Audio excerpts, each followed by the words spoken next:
বাংলাদেশের ব্যান্ড সঙ্গীতের কিংবদন্তি শিল্পী প্রয়াত আয়ুব বাচ্চু ও দেশবরেণ্য অভিনয় শিল্পী ফরিদা আক্তার ববি সহ মোট 10 জন পাচ্ছেন 21শে পদক 2026।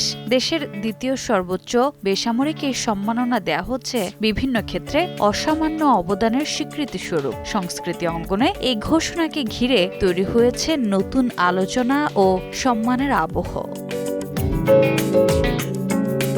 চারুকলায় প্রফেসর মোহাম্মদ আব্দুস সাত্তার, স্থাপত্যে মেরিনা তাবাসসুম, নৃত্যে অর্থী আহমেদ, শিক্ষায় প্রফেসর ডক্টর মাহবুবুল আলম মজুমদার, ভাস্কর্যে তেজস হালদার যশ, সঙ্গীত দল ওয়ারফেজ, নাট্যকলায় ইসলাম উদ্দিন পালাকার, সাংবাদিকতায় শফিক রেহমানকে এই পুরস্কারে ভূষিত করা হয়।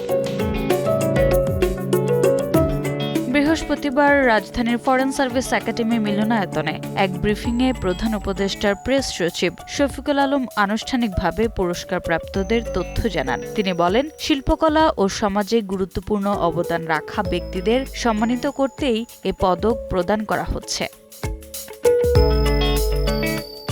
গেল বছরের জুলাইয়ের শেষ দিকে 21শে পদক 2026-এর মনোনয়ন আহ্বান করে সরকার। 30 অক্টোবর পর্যন্ত বিভিন্ন মন্ত্রণালয়, পাবলিক বিশ্ববিদ্যালয়, জেলা প্রশাসক ও পদকপ্রাপ্ত বিশিষ্টজনদের কাছ থেকে মনোনয়ন প্রস্তাব জমা নেওয়া হয়। যাচাই বাছাই শেষে চূড়ান্ত তালিকা নির্ধারণ করা হয়েছে।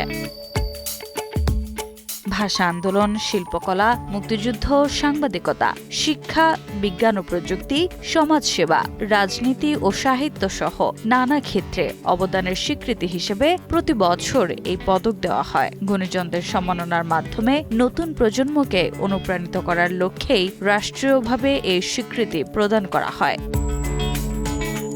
রোজা চৌধুরী, সময় সংবাদ, ঢাকা।